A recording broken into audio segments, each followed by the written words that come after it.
வயதும் ஓர் கபடு வாராத நட்பும் கன்றாத வளமையும் குன்றாத இளமையும் கழுபிணியிலாத உடலும் தலியாத மனமும் அன்பு அகலாத மனைவியும் தவறாத சந்தானமும் தாழாத கீர்த்தியும் மாறாத வார்த்தையும் தடைகள் வாராத கொடையும்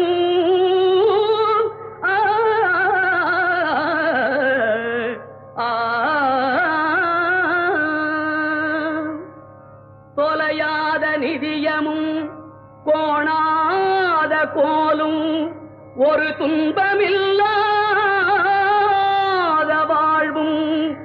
குய்யனின் பாதத்தில் அன்பும் உதவி